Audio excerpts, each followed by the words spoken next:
I'm Brandi Kruse. Coming up today on Undivided, state leaders hide their many failures with a few meaningless acts. Plus, Washington State's public school system wants you to stop saying that kids can't read good. And introducing our newest segment, the Seattle Times is trash. That and much more coming up today on Undivided. Remember, you can support our show for just $5 a month. What a screaming deal. Go to undividedpod.com, undividedpod.com, and click on the banner that says support the show for $5. We make it really simple.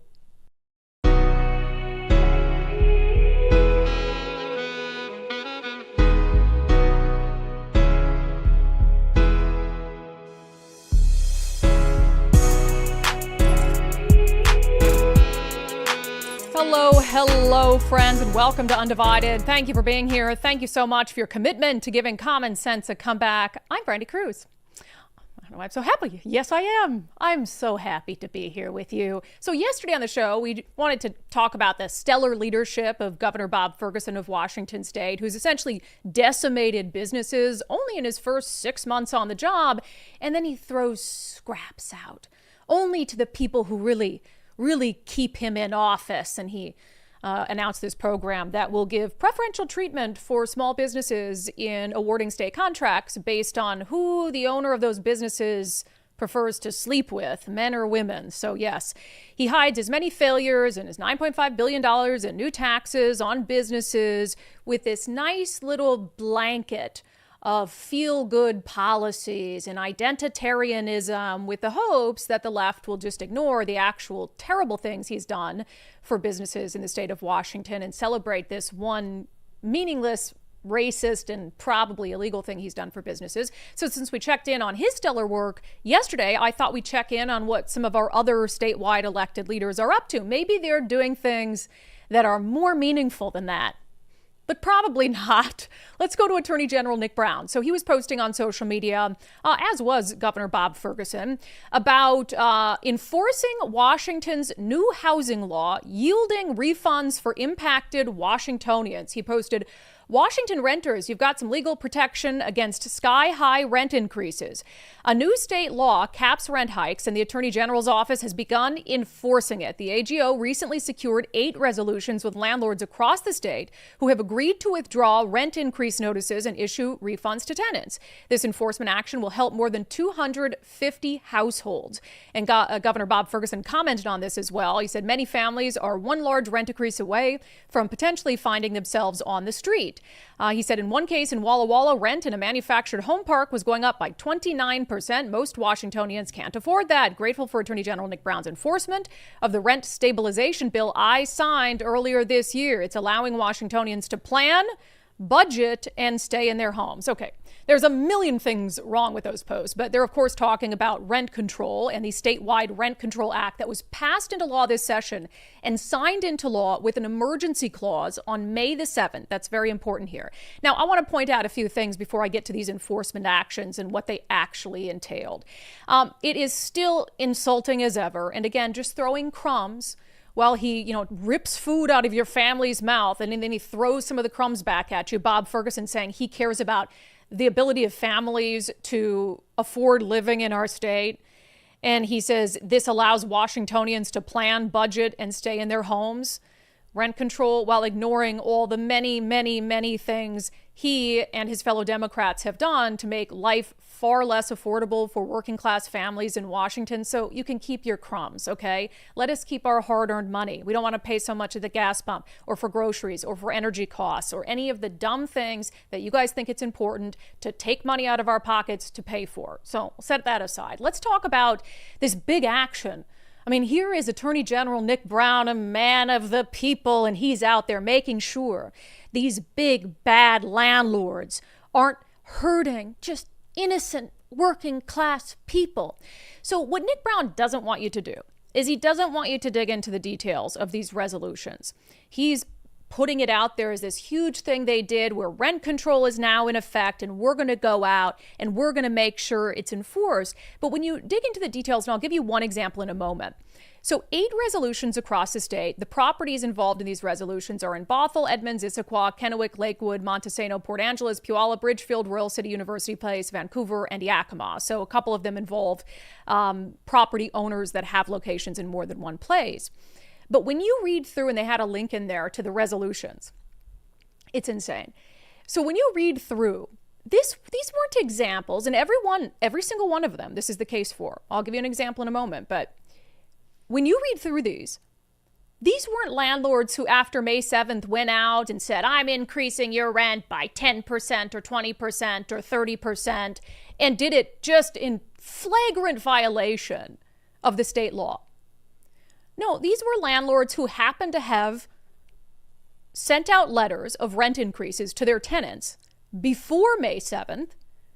But the only problem is the rent increases weren't scheduled to take effect until after May 7th.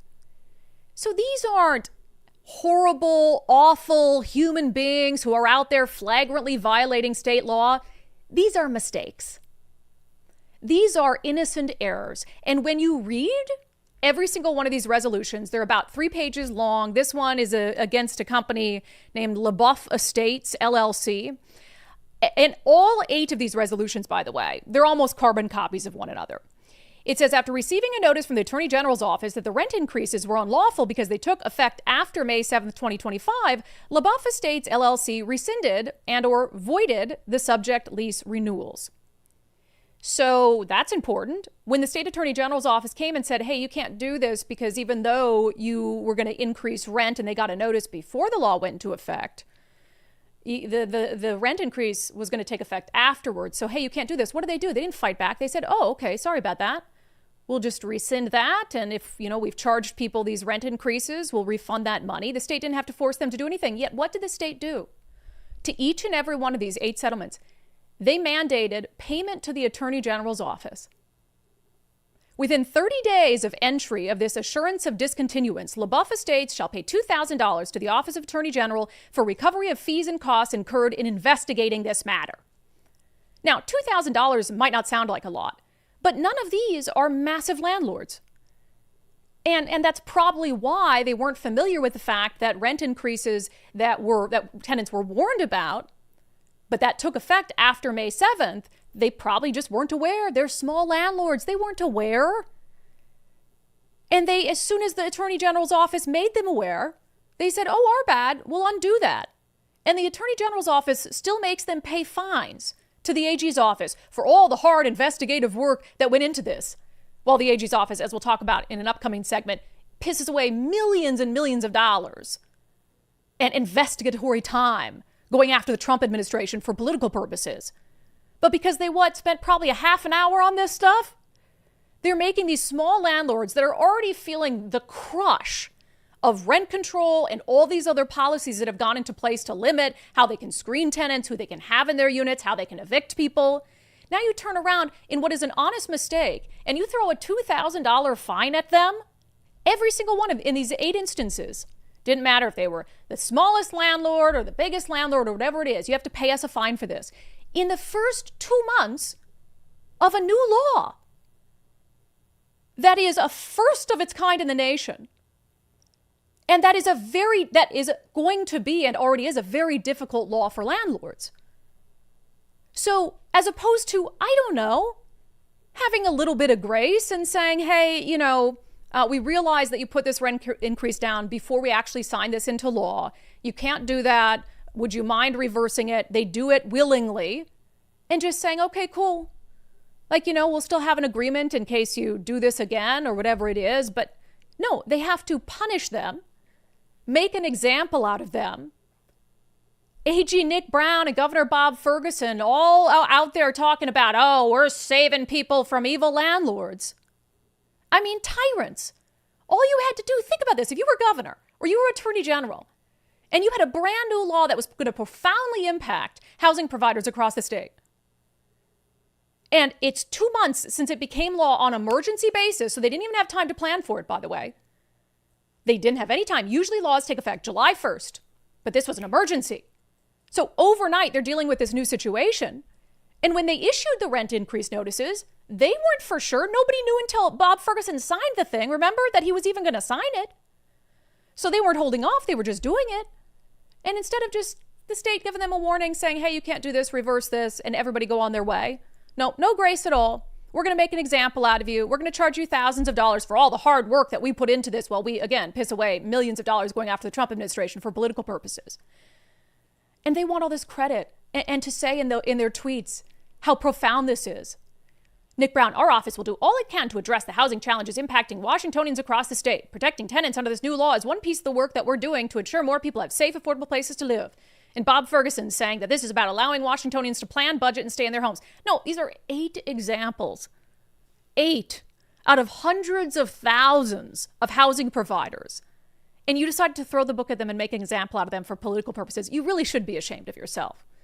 And nobody else will read the fine print, but of course that's why we read the fine print, and that's why we exist, to do the job that the legacy media refuses to do. And as I mentioned, as we talk more about the stellar work that Attorney General Nick Brown is doing, he's over here trying to collect fees for all the work of his attorney generals into these 8 settlement agreements that just involve someone saying, oh yeah, I did make a mistake. And meanwhile, he's going after the Trump administration yet again in a climate lawsuit. So A.G. Brown sues the Trump administration for withholding climate funding. It says he's illegally withheld more than $9 million in congressionally authorized funds to help protect Washington state from the impacts of climate change.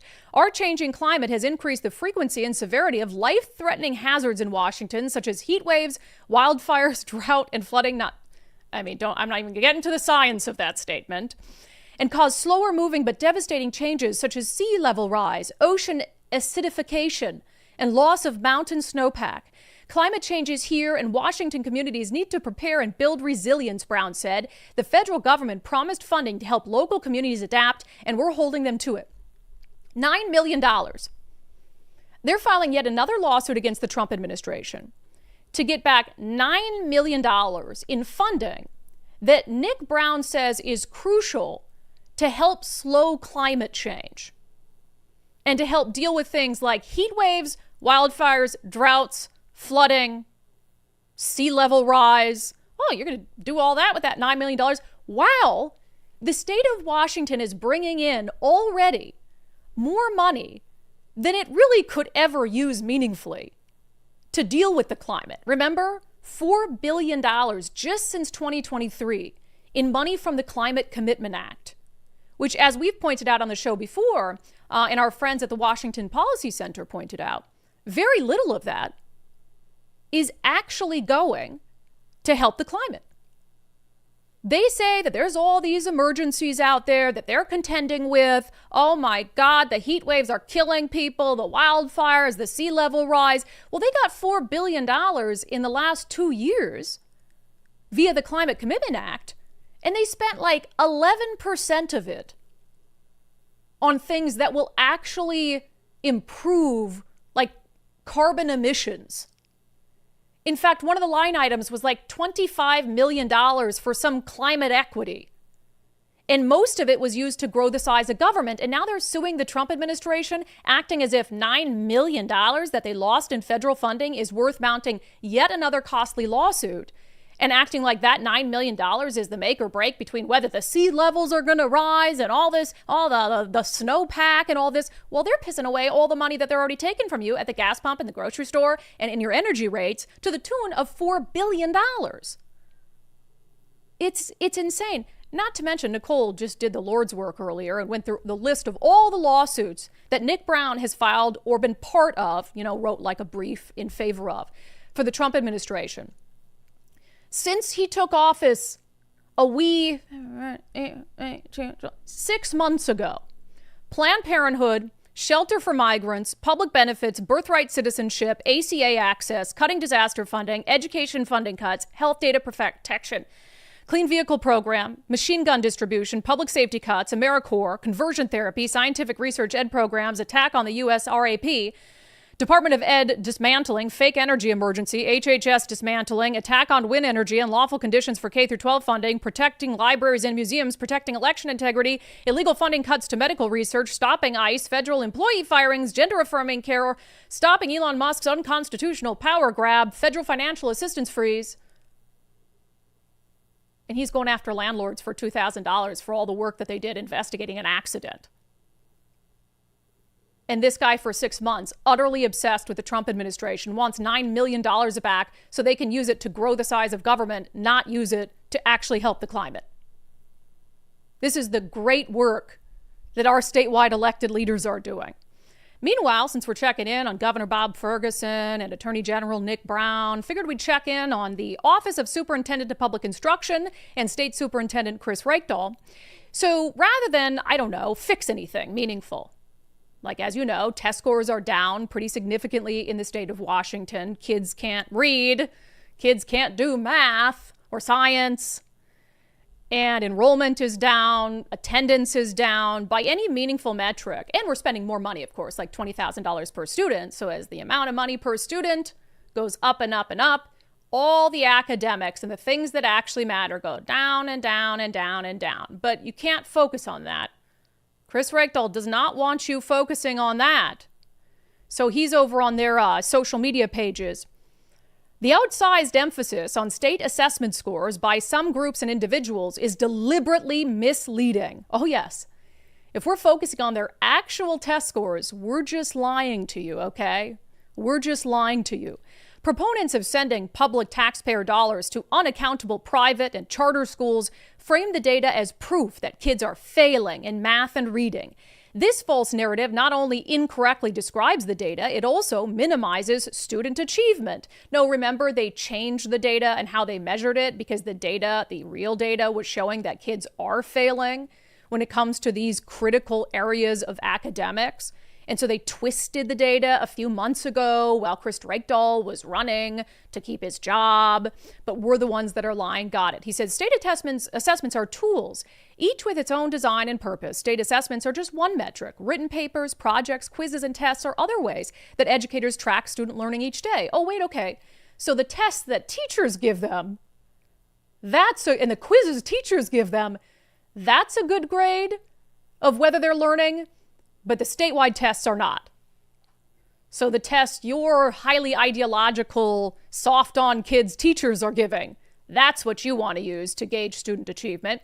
He said, this is the second in a series of posts about assessments. The first post outlined the different types of assessments and what they measure. This post focuses on state-level assessments and provides sample questions similar to those found on Washington state tests. So they're basically posting about these assessments and how they're not really a gauge of whether kids are learning. And as I've said many, many times before, if our test scores were through the roof, or even like just fair, like maybe 70% of kids were passing in reading or math, or God, for maybe even 80%, you don't think Kruse Reykdal would be on all the news channels and his social media platforms talking about how well our kids are doing academically? Of course he would. But when they're doing poorly, he needs to gaslight you and tell you that those numbers don't actually mean anything and those tests don't actually mean anything. And individual teachers giving out quizzes and tests know better how well their kids are performing. And I'm not saying all doesn't matter, but you don't want to use this metric because the metric doesn't make you look good. And they've been all over their pages. They put out this weird video. I'll play it for you in a moment. But they said, the Office of Superintendent of Public Instruction, some groups are pushing a false narrative that kids can't read or, quote, kids can't do math. Everyone wants kids to learn, grow, and be successful. Public education's most prominent critics are no different. However, in their campaign to undermine public education, you're undermining it yourself, by the way. These same groups insult students and their families by misrepresenting data and promoting unsupported claims. Combined, these messages undermine faith in public education while also questioning the intelligence of Washington's 1.1 million public school students. Kids are smart. They need all of our support and encouragement. It's one thing to push for more and better education. It's another thing entirely to assert that students can't read or do math. And with it, okay, I have to warn you, because this is the most annoying video. If you're just listening to the podcast, it won't even make sense to you. So I'll explain it to you after the fact. But with that narrative that like, oh, you're insulting these kids by saying they can't read or do math, despite the fact that test scores prove they can't read or do math. They post this weird video, and I don't know the point of it, but I guess the point of it is to say kids are smart, don't be mean to them. Oh, come on!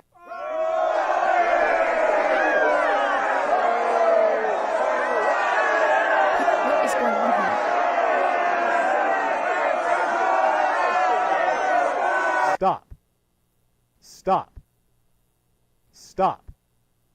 Why?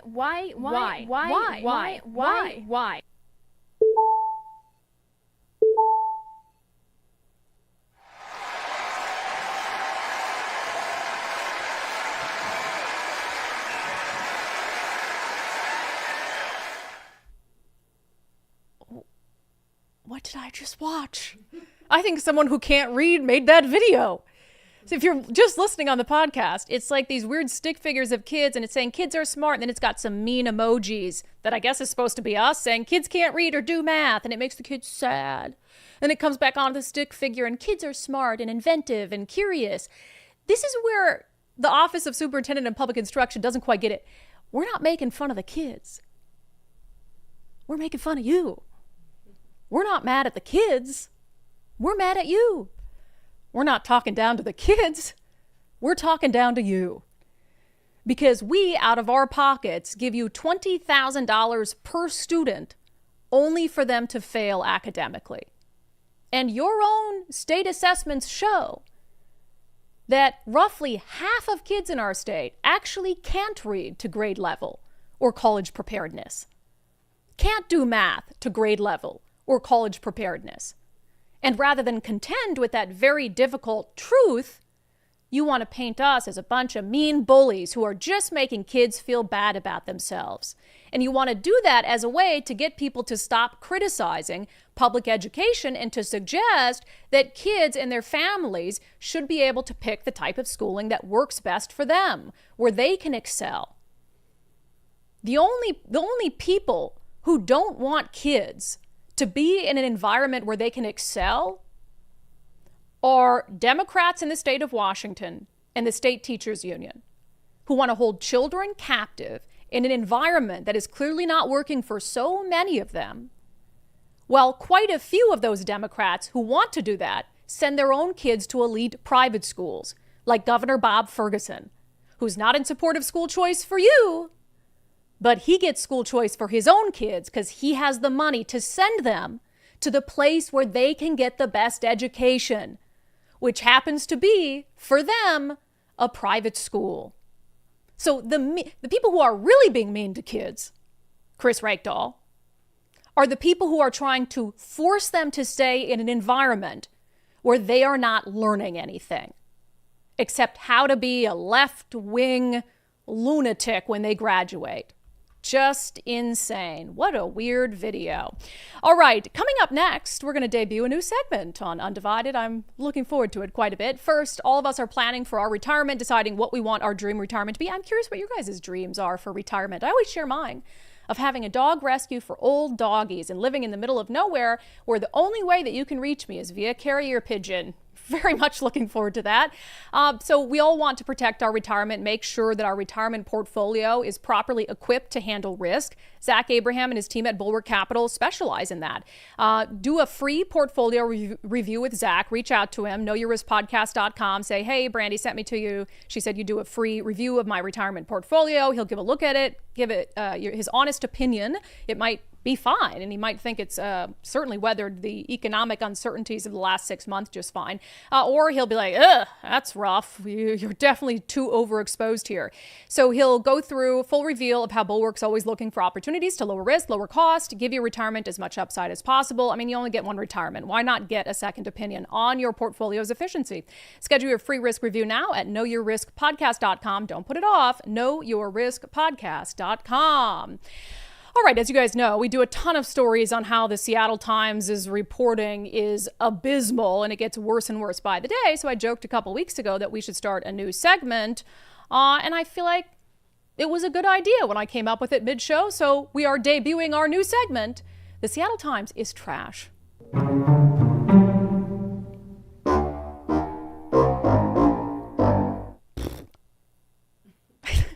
I like it because it's unbelievable. I give you a little boop. I feel like some sort of unpleasant sound. Can you play that one more time? Oh, sure. Goes into the end of it. Because I need something to replace the boop. We're still doing unbelievable, but go ahead.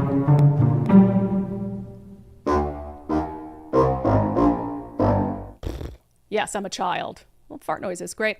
All right, so the Seattle Times had a follow-up story on Fernando Roca. Remember Fernando Roca? He is the Brazilian national who came into the United States on a tourist visa in 2018 and then just never left and somehow managed to get a job as a theater director at a Kirkland high school.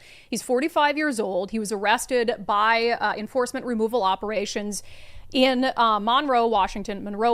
People are always like, you say that word wrong. Sorry, Monroe, a couple weeks ago.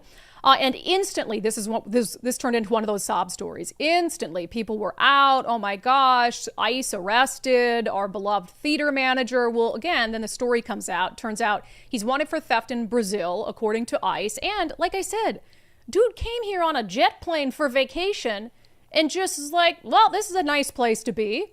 And decided to apply for asylum either the day before or the day that his tourist visa was expiring. And for some reason, the United States government agreed to allow him to stay and extended his visa to be here. That is the fault of the U.S. government at the time, that you would be helpful at all in the slightest to someone who came here under false pretenses, never intended to leave, came on a tourist visa because it was the easy thing to do, and then claimed asylum. So the Seattle Times is out with just its latest sob story on this situation, because you'll remember that Fernando Roca, he's out on a bond right now. A federal immigration judge allowed to let him put on an ankle monitor and be out while he's awaiting the final decision in his asylum application, which it's probably going to be denied, but he's out in the meantime. This is the Seattle Times headline. Like I'm a hostage. ICE detention haunts Kirkland theater manager. He was there for like 3 days. I think it was a little bit more than 3 days. Whatever. But he was, whatever. Remember when he got out and he's like, this was been I was treated so poorly. And I was like, dude, I've been to jail too. It sucked. And they didn't treat me well either. Like I'm a hostage. And it's this ghostly photo of him along a road staring through a fence, a chain link fence. Oh my gosh, it haunts him. Okay, I wonder where they went to find that fence. Yeah, can we find some sort of fence and you could just stand on the other side of it like you're still in prison. You're still in prison. We want to capture how you felt while you were behind bars being haunted. So they published a little bit about what this time has been like for him. They said Fernando Roca has been out of ICE's detention center in Tacoma for almost as long as he was in, but he still doesn't feel free. A black monitor is strapped to his left ankle. He can't travel outside Washington state, and he has to check in with the Department of Homeland Security virtually every week, and in person every 2 months until his asylum hearing, which has yet to be scheduled. In his car, he wonders if he'll get pulled over by Immigration and Customs Enforcement again. At home, if they will come to his door. Quote, my life is now a nightmare, said Roca. I feel like I'm a hostage. He said, I'm so grateful to not be in the center, grateful to my attorney and funds from the GoFundMe started by his fellow members of a local theater union. The fund drive, now closed, raised more than $36 for his bond and legal fees. $36,000. What did I say? $36,000. He said, but the ankle monitor is embarrassing. Kind of barbaric, Roca said. I have no criminal record. It's a way of dehumanizing immigrants and making us feel like we aren't equal. Oh my God. Oh my God, this guy who decided to imagine any of us in any country, I'm going to fly in and never leave. I'm just never going to leave. He spends a couple days in a detention facility, has strangers pay for his bond and legal fees to the tune of $36,000. And he now says he feels not equal and dehumanized. If anything, dude, you're getting special treatment. He said he feels like he's still behind bars. And the Seattle Times just spins. Let's see if they are critical at all of him. Okay, let's just keep reading. He said he was very happy with his life in Brazil and never thought he would leave. Okay, that's not a good start for him. Then why are you here claiming asylum? But in 2016, the school where he worked was taken over by a student protest group. They invaded the theater where he worked, trashed puppets and costumes, and graffitied the walls. Rocha said he started to get death threats and worried about his safety. I gotta come back to that. He began to think about moving to Europe or somewhere else for a more stable life, at the very least to get away from the unrest in Brazil. He came to the United States in 2018 on a tourist visa and thought he might return to Brazil if conditions improved. They didn't, and then the pandemic hit and made it even less appealing to go back home. I'm sure it is less appealing to live in Brazil. He decided to apply for asylum. I just saw my life in Brazil getting further and further away from me, he said. I had less and less to return to. Holy smokes. First of all, you fled Brazil and came here under false pretenses because a group of student protesters came into your school and trashed it, and you thought coming to Seattle would be different? That happens like every week here. Arguably much worse. I don't know, the UW engineering building occupation? They came into your theater and they trashed puppets and costumes and put graffiti on the walls. Welcome to life under Antifa rule in Washington State. It happens here all the time. And I don't see people fleeing for other countries because of it. I thought when they said he applied for asylum, it was going to be like he was fleeing like a gang that wanted to kill him. Or he, some horrible feast or famine situation, extreme poverty. No, he was working at a school there and some kids came in and roughed up some puppets. They linked to a post about this trashing of the school, and it just says some kids under the influence of drugs trash the school. Right. Happens here all the time. All the time. So not a valid asylum claim. But then the Seattle Times tells on him here. And they don't even point it out in their own reporting. He began to think about moving to Europe or somewhere else for a more stable life, they said. So he had no intention of coming here on a vacation as a tourist. He was thinking about leaving for a more stable life. But rather than come and do an actual asylum claim the way it's supposed to be done, he cheated the system just to get here and then under Biden stay here because he knew he'd be able to get away with it. And people were getting asylum hearings for, 7 years down the road. And then he even says he decided, I'm going to just apply for asylum because my life in Brazil is getting further and further away from me. I had less and less to return to. Yeah, because you up and abandoned it. If I just up and abandoned my life here, yeah, I'd probably have less and less to return to after a few years. I don't think my husband would wait around for me. I just said, sayonara. I just left for 4 or 5 years. Yeah, I think when I came home, things would be a little different. They think this story is going to make him seem more sympathetic. Well, the way she writes it. It makes it I'll seem give it to her. Like he's She's an a good writer. entitled little brat. Yes.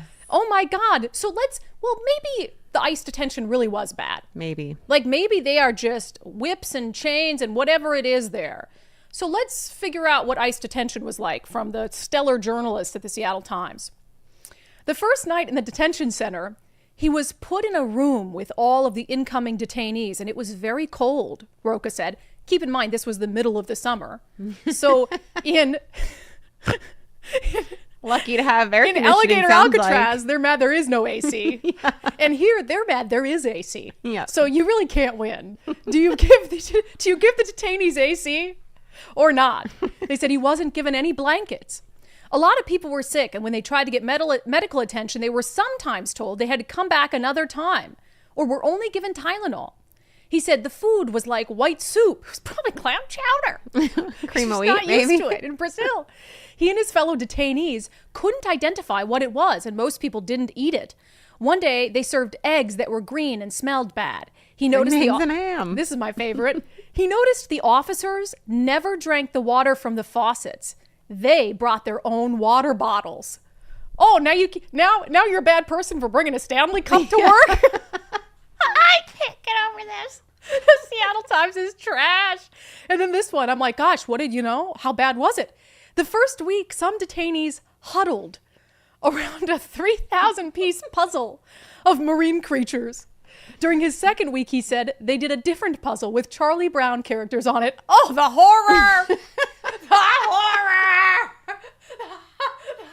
The horror!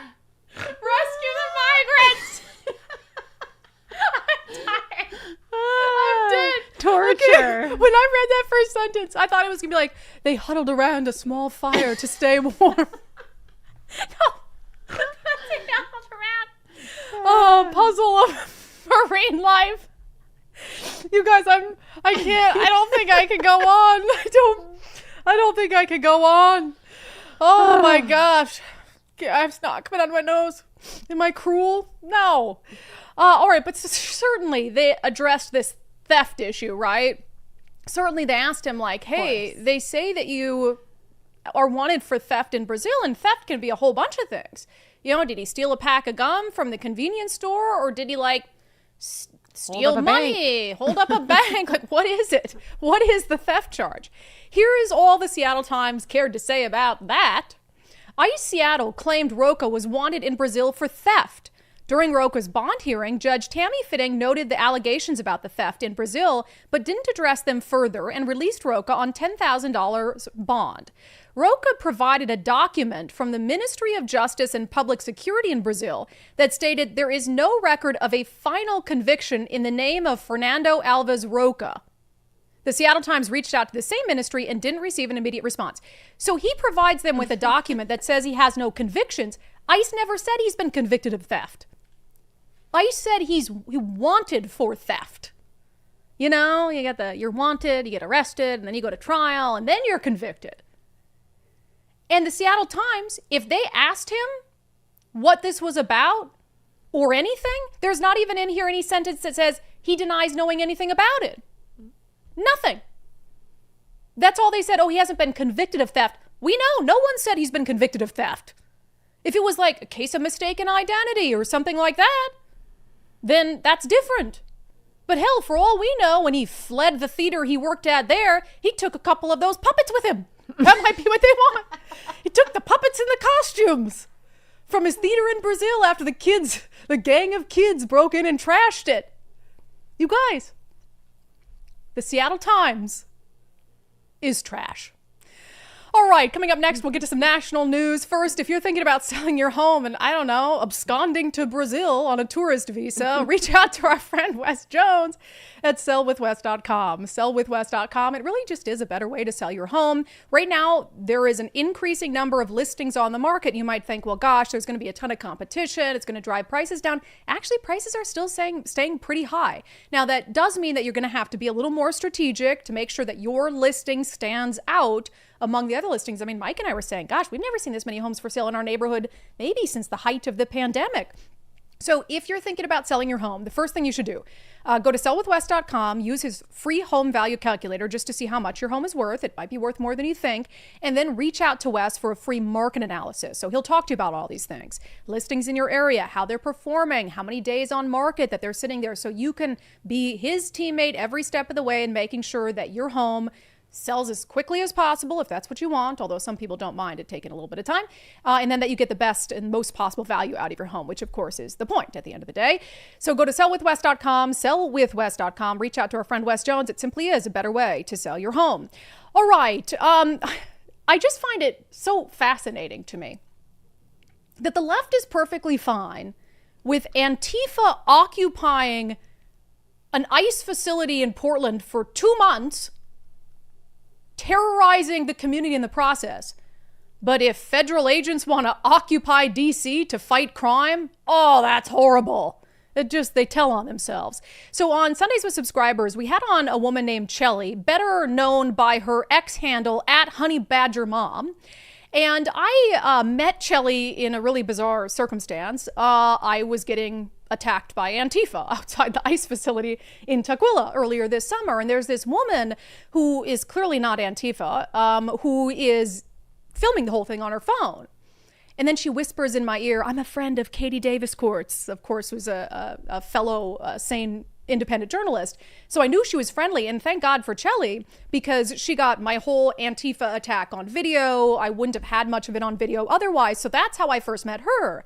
But she has been spending most of her time the last 2 months down in Portland outside the ICE facility there, where Antifa has been assaulting federal agents, where they've been occupying the space, terrorizing a nearby low-income community and all of this. And so we had Chelly on Sundays with Subscribers because she was recently herself attacked by Antifa. I mean, beaten to the ground in a ditch.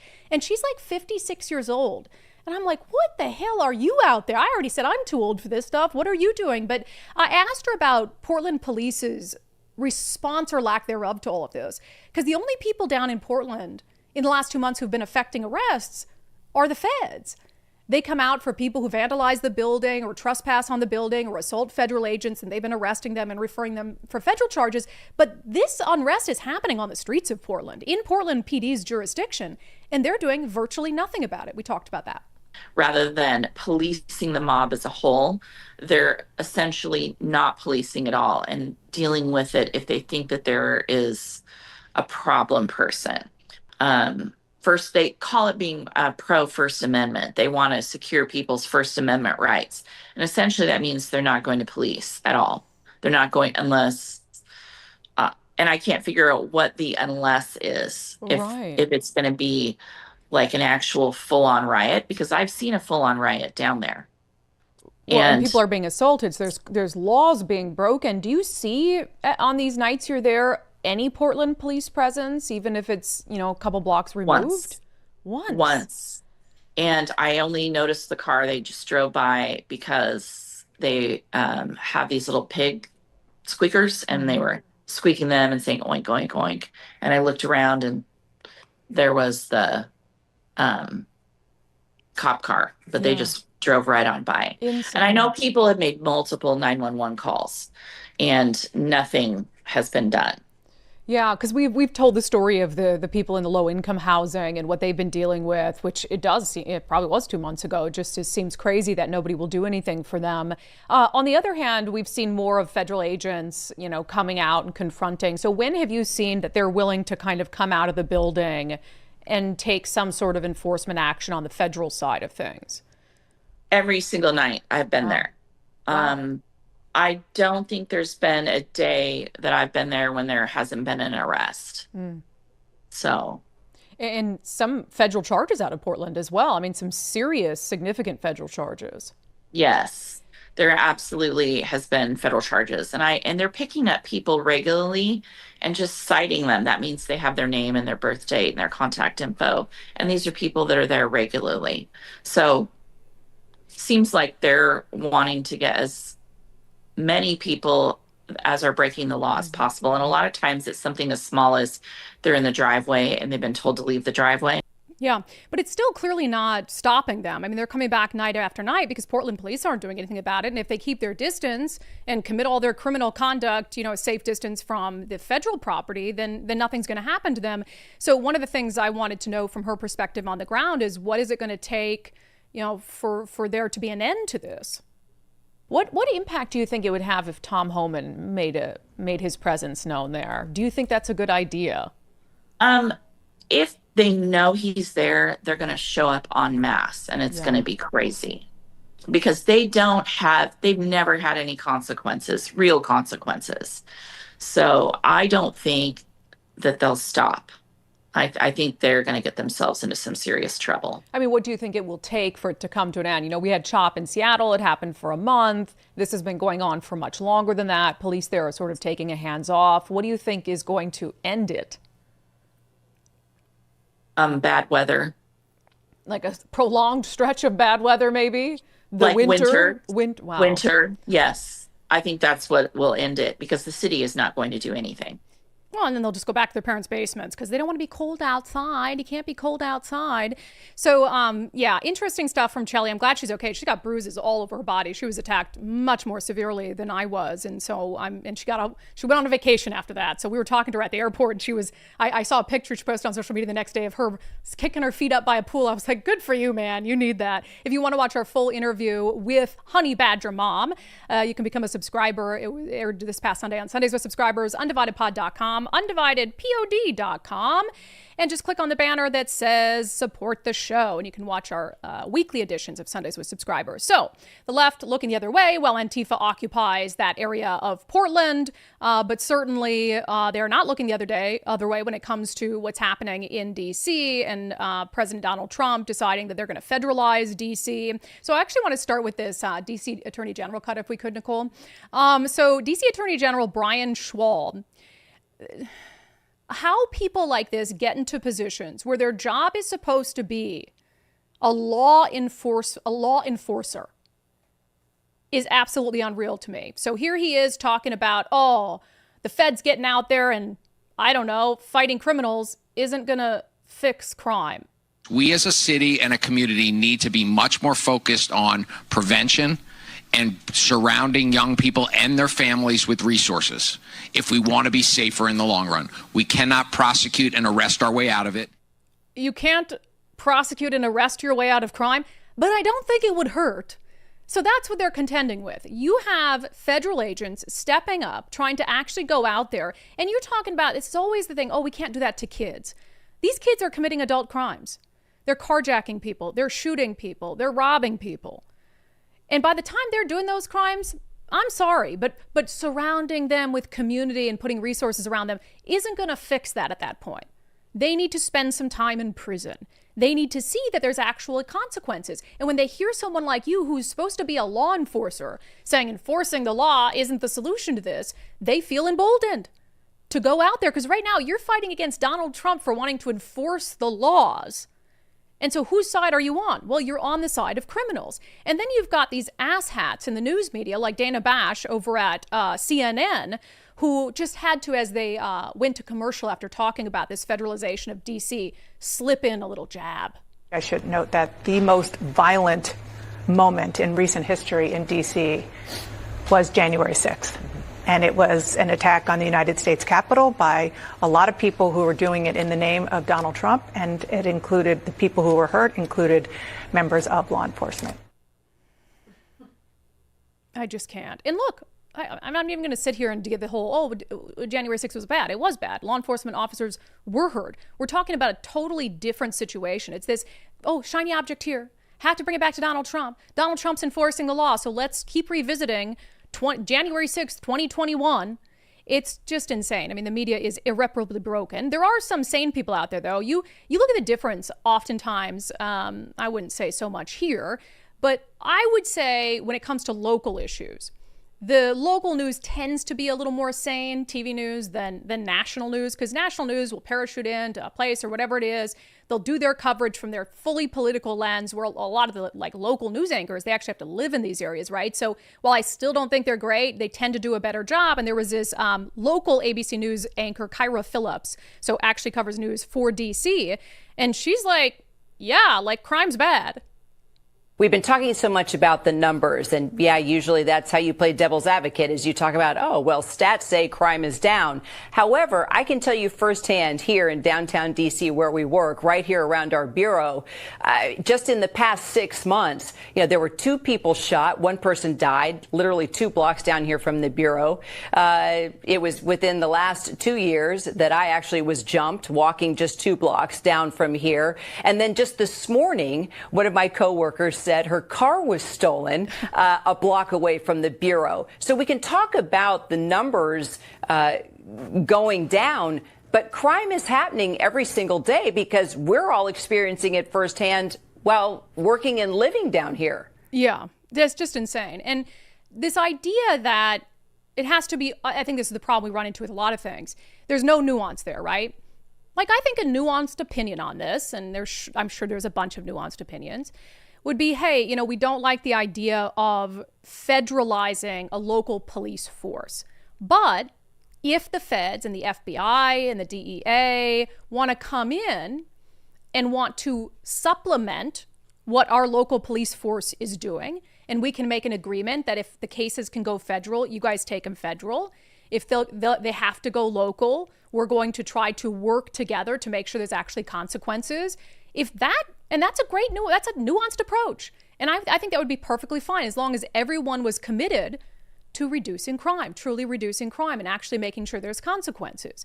But of course that can't be it. It's like, oh no, Donald Trump's evil. He's a dictator. He's taking over. And you can't talk about any of the real actual problems that this might be able to help with. We've completely lost the ability to have any nuance. Meanwhile, the former Capitol Police Chief Tom Mangder was on Morning Joe, and I don't think his opinion on this is something that Morning Joe really wanted to hear. As a former police chief, if somebody would have come to me and said, "Hey, we're going to bring 500,000 more law enforcement officers in to assist you," what's not to like about that? You could certainly make an impact on crime with that kind of surge. Yeah. So work together. Everyone grow up, right? Because we're talking about lives. And Dana Bash can sit there and talk about January 6th or whatever it is.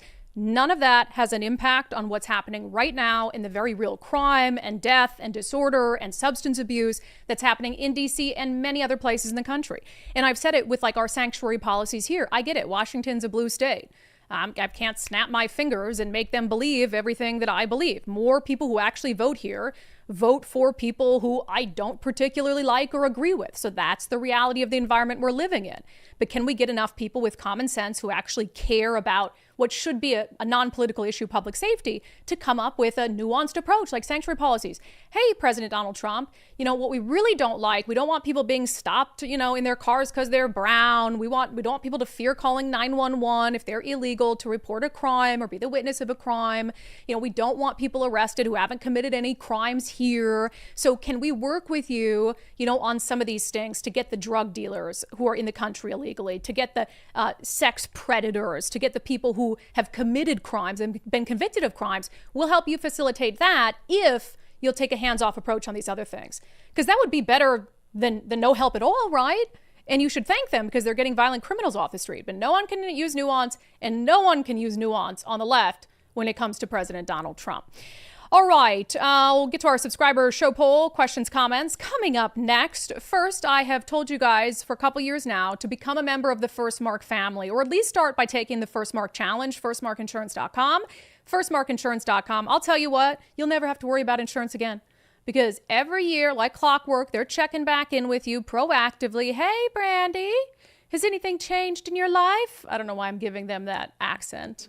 Hey, Brandi, has anything changed in your life? How are you and Mike? How are the dogs? How's the business? Et cetera, et cetera, et cetera. And then based on how I'm doing, what's changing, what's going on, they might go out and try to make some changes to my insurance, and they do it for me. And I have to do virtually nothing. And it's so wonderful. And you never pay First Mark Insurance anything for their services, which I think is the best part. So it really is a no-brainer. Take the First Mark Challenge today. Become one of the many undivided viewers and listeners who have saved thousands of dollars a year by taking the First Mark Challenge. Firstmarkinsurance.com, firstmarkinsurance.com. The very best part is they work for you. Okay, I already told you guys yesterday what our subscriber show poll was going to be today. And I actually remembered to do it. We, of course, talked about that whole controversy around the Washington State Fair yesterday. And them putting, either new or renewed restrictions on a couple conservative groups. So the Pierce County Republican Party is not going to have a booth anymore. And then there's a pro-life group that cannot have its display during the fair. So it's created this whole controversy. Subscriber poll on Patreon, Locals, and X. Are you more likely or less likely to attend the Washington State Fair after these recent changes that placed limits on conservative groups? More likely, less likely, or no change? Nicole? I'm going to say no change. Are you going to go? I'll probably go if I have time. Mm-hmm. We're both going on trips. That's over part of the trip. Last year, I just didn't have time. Yeah, I don't think I'm going to have time to go this year because of those trips that we have. Yeah, coming up. I would like to go get some curly fries. Curly fries are your jam? It's not really on my diet, but yeah. Next time Daryl's in, I'll have to have him tell the story about what happened last time we went to the state fair. He got one of those, how do you call it, elephant ear? Yes. And he got it all done up. He got one of the fancy ones with like all these toppings on it, right? He turns around, he drops it on the ground. No. Face down. Face down. I think they gave him a new one. I can't remember, but I think they just gave him a new one because it was so sad. And it happened. He looks up. He's like, oh. Poor Daryl. It is funny because as I've gotten older, back in the day as a child, I would have never got an ear of corn. But now I'm like, oh, those ears of corn are pretty good. Oh, yeah, the turkey never legs. got a vegetable like, or a just turkey walk around leg. this piece of meat. Yeah. Anyway, they hate conservatives. Let's get back to the topic. No, I'm just Yeah. kidding. No, I think we did a pretty nuanced segment yesterday, and there was some misinformation. Like the Pierce County Republican Party wasn't banned from attending, but there were rules that made it impossible really for them to be able to afford to attend. So let's see. What do you think our subscribers are thinking here? Oh, I'm going to say they're less likely. Less likely, you think? Yeah, I still think that you are right. They're going to hold a little bit of a grudge there. Well, look, because for of the record, the intent. Yeah. Yeah, I do think that there are some things worthy of holding a grudge. About 60% say they're less likely. 40% say no change. 1% says more likely. Maybe I heard from a lot of people, even conservatives, saying, yeah, there's no place for politics at the fair. Like, we just leave politics out of the fair. And you know what? If it's no politics for anybody, and I even said yesterday, if you're showing like displays of aborted fetuses while there's kids walking around, no, thank you. You know, Right. no, thank you. All right. Bloom Kitty says, I live in Bellingham, so it's not likely anyway, but if I had concert tickets, I'd still go to that. Yeah, I think if you bought concert tickets at this point, you're probably going to see that one through. That'd be the no change. I like this name, Spear O Fear. Do I think the new policies they rolled out are on the level? No, but I mostly go to the fair for the food, music, and other events. Yeah. Lisa, if it wasn't for the concerts I'm going to, I probably would not go. Luke said, I said no change. I don't live in Washington. I should apply, though, for a recruiting table and say, we'll come to recruit or to arrest. Take your pick. Can you imagine if they put an ICE table at the fair? I don't think that they would allow that. I don't. Let's see here. Weiss Castle. Puyallup Fair hasn't been the same since the state took over the operation. This sounds like a death knell. Yeah, because it used to be the Puyallup Fair, and honestly, usually I still call it the Puyallup Fair. Because it's just hard to change. You do the Puyallup. Yep. And then I had to learn how to say Puyallup when I first moved to the state. Everyone does, I think. We did get an answer to one of our questions, which was the selling merchandise. And they actually said that they weren't supposed to sell merchandise last year. They just kind of let it go. Well, I was going to do this as a follow-up segment tomorrow, but since you brought it up, I'll go through it right now. No, that's all right. So we had asked a couple follow-up questions to the whole fair debacle and got a pretty quick response. The fair watched our segment. I think they thought it was fair enough. But they did say that the Republican booth wasn't supposed to be selling merchandise. So when they found out they were, that's when they took a stricter line or a harder line on the sale. And then I had asked them about, did anybody complain? Like, is this the result of complaints? And they said, we did receive some complaints about some of the t-shirts that the Republicans were selling, ones that mentioned ICE, Hunter Biden, not specifically the Trump merchandise. We did receive complaints off and on for many things, even commercial vendors sell sometimes. That's just a small facet out of the multitude of them. We look at things we look at when people reapply. They also said of the Alliance for Life booth, because I just said, I don't know what was at their booth or their display for them not to be able to have it back this year. But I said, as an example, if it were aborted fetuses, I probably would agree that there's no place for that at the fair. They said there was complaints about the display at the Alliance for Life booth. It was extremely graphic, and unlike the display and booth they had used in previous years, that was educational, this one was more graphic in nature. They said, unfortunately, that's what they had. We did offer them to go to the free speech area to talk with guests, but they did not decline the offer. We talked to them last year about their display, and they wouldn't change it. It became more of the types of images and items you would see on the public streets during protests. So that's why. And I got to agree with that one. I'm sorry. And I think if you give them an opportunity to say, hey, can you make it more educational and not these sort of graphic images? I don't want to see those images. I don't think people's kids should have to see those images as well. You might agree with the messaging. So that one I'm on board with. I do still think that leftists cried foul about the signature gathering, and there was an intentional push from Democrats to get that prohibited from happening at the booths because we were there collecting signatures and because they know it's a very effective place for them to get a ton of signatures in a short period of time. So Democrats absolutely push the hand on that. Nothing can convince me otherwise. All right, let's see a couple more comments on that. Kathy says, the fair used to get some government money. I hope that has changed, as a fair should include everyone. Another example of censorship. This is also a bad example for youth who look forward to showing their animals and products. Yeah, and look, you can still show your animals and products. I do think there's a reasonable conversation to be had about stuff that's political in nature, but they sell a ton of stuff on there. You should be able to sell Trump t-shirts. I don't see why a political organization could not sell for donations some Trump t-shirts. Or what was the one, this is my pride flag with an American flag. So it kind of seems silly that they're drawing the line there. It's because nobody wants to buy a shirt with a picture of Kamala Harris on it. So Democrats aren't going to sell any of that, but everybody wants to buy shirts with President Donald Trump on it, so they're just mad. All right, we'll get to questions and comments from the show on the state pouncing on landlords who made an innocent mistake. Dingleberry Fields says Bob is the guy who got picked last for everything as a kid and is now getting his revenge on everyone. I agree. He definitely has that energy. Big Princess, more and more people will give up their rental properties and reduce the available inventory. Yeah, they say they're doing these things to make housing more affordable and more available. It will have the opposite of that effect. I don't know if they don't know that or if they really don't understand that or if they understand it, but it doesn't give them political points right now. On A.G. Brown and his many, many lawsuits against President Donald Trump, Leland Taylor, these same types of people convicted a nice man of a felony for not wearing a mask. I'm not surprised at all by this. Yeah.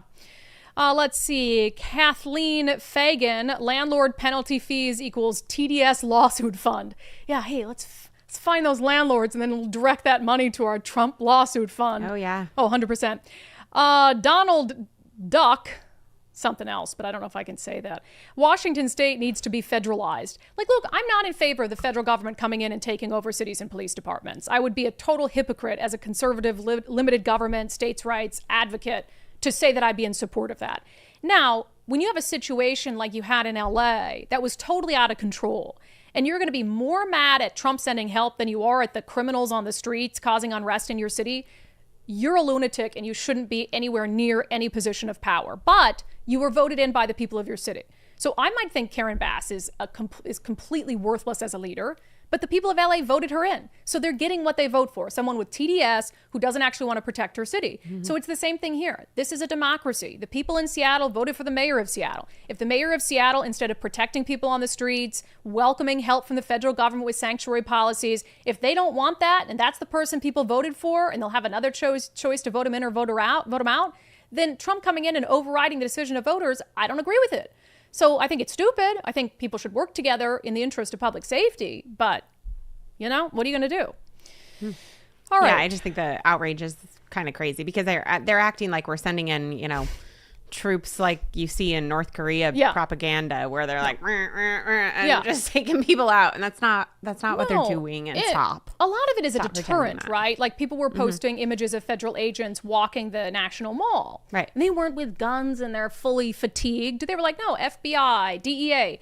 That's a deterrent. And you should welcome, especially in jurisdictions with very low police staffing, like ours and many blue cities, you should welcome all the help you can get, working collaboratively. But it's just wild to me. People care so much about politics, more than people's lives. On the video from the superintendent of public instruction, this is funny. Jerks take my names. Was that made on Windows 95? Didn't it look like it was the weirdest stick figure video? If that person was doing my social media, I'd fire them. Let's see. ZDS. So terrible and stupid. And like not all kids are super smart. No, and we have to teach them so they become smart. And if you're not teaching them, they're not becoming smart. And it's your fault, not theirs. I'm not being there like, you kids are stupid. Yeah. It's like, no, you kids are being let down by a system that's prioritizing politics and radical gender ideology. Kids aren't automatically smart. They have to be taught. Jesse Hartshorn, the kids know sexual orientation, but not what they should be learning. It's not the kids' fault. It's the school's fault for letting teachers do what they want. 100%. 100%. And that's the other thing is no kids are seeing these studies. So go away. Yeah. Like, no, these study reports, I mean, the kids aren't caring. These are for the parents. These are for the teachers. These are for you, so you know how poor you're doing at your job. Yeah, and if you're letting your kids watch my videos about how crappy our public education system is, I'm not sure my stuff's really age appropriate, to be honest. Oh, I mean, it's fine. Then For the kids, most part. then the kids are aware of what the public school is doing, and then they can learn around it. Yeah. Let's see. On the Seattle Times is trash. Brad Williams, please add the spokesman review to your Seattle Times is trash segments. Don't exclude our plight in Eastern Washington. Maybe we'll make an exception here and there because That's we true. could be the Olympian. You know, I didn't The label graphic isn't the labeled. grave. Mm-hmm. We didn't want to get sued, so the graphic doesn't say Seattle Times. Let's see. David the Deaf on this sob story about the immigrant. ICE is being nice to him. Do you want to take the ankle monitor off? Then they'd lock you back up. Yeah, you got out with an ankle monitor on a relatively low bond that other people paid for you. And you're saying that's dehumanizing? Wear some pants. Cover it up. Wear some tall socks or something, or some boots. I don't know what to tell you, bro. It's the summer. You're not even in school right now. Go and then away. he gets this sob story in the Times, this lengthy, poetic, picture in front of a chain link fence. And it's just like, Seattle Times has lost its mind. It's trash. Yeah. Trash or birdcage liner. The left losing it over Trump's DC takeover. Not the real Batman says, if not enforcing the law isn't working at lowering crime, maybe not enforcing the law isn't working. Yeah. Todd Welch, you cannot arrest your way out of crime, but we must, he agrees, but we must enforce the laws. It is up to the community to work to keep teens from getting involved in street gangs. Police in an area will lower crime. I just agree that you can't arrest your way out of crime, because when you have people who are repeat offenders in Seattle, we have some of these people who have 100 arrests under their belt, and they get into this little system, and the legal system doesn't do its job. It breaks down somewhere along the way. But if you have someone who, maybe it's 3 months. Maybe it's 3 months for some misdemeanor offense, right? And they're a repeat offender. Well, that's 3 months that they're not out on the street committing crime. It's also 3 months they might be able to get off, be clean, clean and sober. I've heard from so many people who jail was the thing that finally got them sober. We know how much the drug epidemic is committing or contributing to the crimes that are being committed on our streets, especially the low-level crimes or random violent offenses. So I just disagree 100% with the notion that arresting people and enforcing the law can't reduce crime. Of course, like a consequence. Gotta have consequences. For your action, yes, means that maybe you won't do it the next time. Yeah. That's why making spanking great again might work. Not beating. One spanking, occasional spank. Maybe won't cause the problem the next time. I saw this will video. Prevent the problem the next time. I saw this video of this dad who made his son do like 50 squats and 20 push-ups. I was like, then he's just gonna get jacked to beat you up, Dad, when you tell him what to do next time. Your son's gonna get so jacked that he'll be bigger than you, and you tell him what to do, and he'll just punch you in the face. So I don't know if that's the best punishment. Super chat, Son Miller, $20 super chat. My number one parenting rule was to never reward bad behavior. Thanks for controlling your swearing. Yes, you're welcome. My husband has renewed his request that I clean out my dirty mouth. Yesterday, you got a bunch of, I didn't put them in there, but you got a lot of super chats just giving you money to be able to swear again. I was like, well, nope. the time calls for it. I don't feel that I'm not the Democratic Party trying to be hip by just all of a sudden dropping F-bombs in. I don't need to do it every day. I'm already cool, okay? So you don't have to swear to be cool, kids.